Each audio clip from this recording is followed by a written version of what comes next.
Hello students, welcome to class 9th economics chapter 2 people as resource. This is the fourth part and the last part of this chapter. Before going towards today's topic, I just want to ask a question that is related to our previous class. My question is, why do we want to do higher studies? Yes, for bright future, for more knowledge, for self improvement, to get a better job or employment. So, when we don't get the job or employment, that situation is called unemployment, and today's topic is unemployment. After watching this video, students, you will be able to compare the different types of unemployment, and you also will be able to analyze the impacts of unemployment on the society. Unemployment. What do we mean by the unemployment? It is the situation when an eligible person is willing to do work at going wages but cannot find the jobs. Unemployment होती क्या है? ये एक ऐसी situation होती है बेटा जिसके 4 एस्पेक्ट्स होते हैं, and you have to continue with this 4 aspects.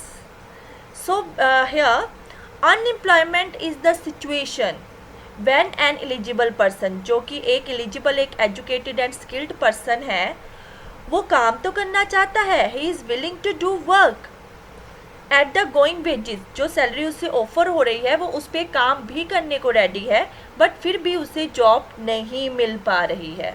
तो उस सिचुएशन को हम लोग अनएम्प्लॉयमेंट कहते हैं. As you have studied in the story of Sakal, Sakal की स्टोरी में आपने पढ़ा था कि उसके घर में अंकल हैं, उसके चाचा जी हैं, जो कि एजुकेटेड हैं बट वो काम नहीं करना चाहते. तो उनकी सिचुएशन अनएम्प्लॉयमेंट नहीं है, because he is not willing to do work. But in this definition you can read that when an eligible person who is willing to do work at the going wages cannot find the job, that situation is called unemployment. तो उस situation को फिर हम unemployment कहेंगे. Types of unemployment. There are 3 types of unemployment. First one is seasonal, second is disguised, and third one is educational. We will discuss the seasonal and disguised unemployment while comparing them. After that, we will discuss the educational unemployment. Seasonal was disguised unemployment. Seasonal unemployment.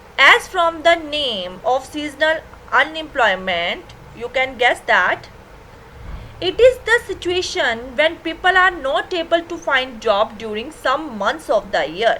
जब कुछ month के लिए लोगों को job नहीं मिल पाती. For example, labor from UP and Bihar get employment in agriculture work only during harvesting month in the farm of Punjab. जब पंजाब में क्रॉप्स की कटिंग होनी होती है, उस टाइम जो यूपी बिहार से लोग आते हैं ना, उनको एम्प्लॉयमेंट एट दैट टाइम मिलती है. बट जब उसी ही क्रॉप का ग्रोइंग सीजन होता है, ग्रोइंग मंथ होते हैं, एट दैट टाइम उनको एम्प्लॉयमेंट नहीं मिल पाती है. तो बेटे that situation will call the seasonal unemployment.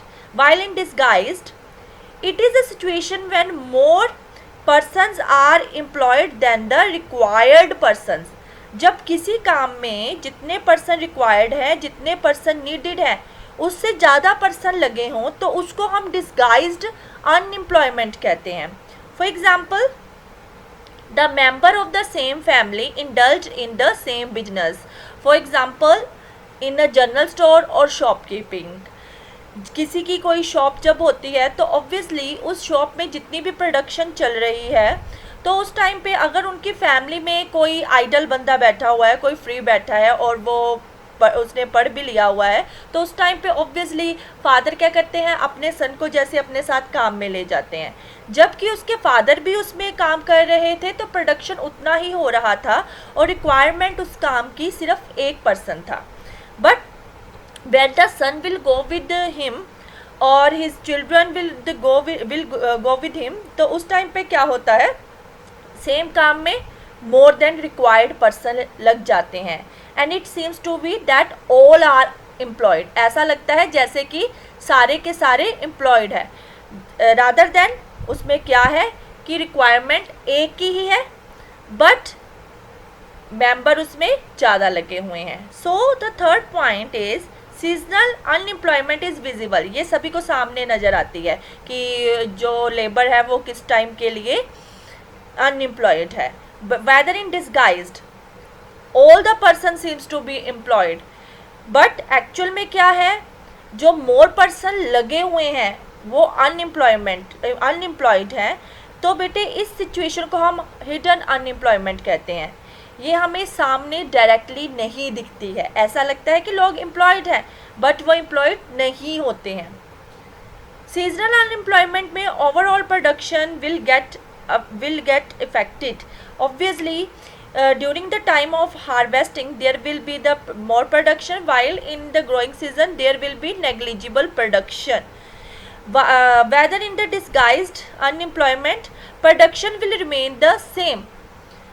Overall production same रहेगी, प्रोडक्टिविटी सेम रहेगी, बिकॉज उसमें रिक्वायर्ड पर्सन लेस हैं जबकि उसमें मोर पर्सन लगे हुए हैं. तो अगर उन मोर पर्सनस को भी माइनस कर दिया जाए, हटा दिया जाए काम से, तो उसकी प्रोडक्शन जो है वो सेम ही रहती है. Another type is educational unemployment. In this type of unemployment many youth with matriculation, graduation and post graduation degrees are not able to find job. So this unemployment will be called educational unemployment. जब लोग पढ़े हुए भी हैं but उन्हें काम नहीं मिल पा रहा. It is mostly common in urban areas. So the impacts and demerits of unemployment on the society. Unemployment leads to the wastage of manpower resource. Obviously, when the people are eligible and want to do work, but they will not get the employment, तो इससे क्या होगा, जो human resource है वो waste हो रहा है. It makes the people a liability. Obviously, when the people will not be employed, तो वो दूसरों पर liability या responsibility बन जाते हैं. A feeling of hopelessness and despair originate among the youth. When a person is educated and want to do job, but even then he is not getting the job, तो बेटा क्या होता है कि उनमें एक होपलेसनेस की सिचुएशन जो होती है वो ओरिजिनेट हो जाती है, वो होपलेस हो जाएंगे. People don't have enough money to support their family. Unemployed people के पास, पर्सन के पास में इनफ मनी नहीं होगी कि वो अपनी फैमिली को सपोर्ट कर पाए. Unemployment tends to increase economic overload as the dependence of unemployed on the working population increases. Obviously when the more people will be unemployed, तो क्या होगा, वो इकोनॉमिक ओवरलोड किस पे पड़ेगा, जो वर्किंग पॉपुलेशन है उस पे. तो it will increase to the economic overload. The quality of life will also get affected and it will be get affected adversely. Quality of life जो है वो affected होगी. लोगों के पास अगर काम नहीं होगा तो वो basic facilities नहीं ले पाएंगे. For example, education and health etc. It also causes decline in general health. Obviously, when the people will don't have much money, then वो न्यूट्रिशनल फूड नहीं ले पाएंगे, जिसके कारण से उनकी जो जनरल हेल्थ है उसमें डिक्लाइन आना शुरू हो जाएगा. And students, thank you. With this, your chapter is completed now.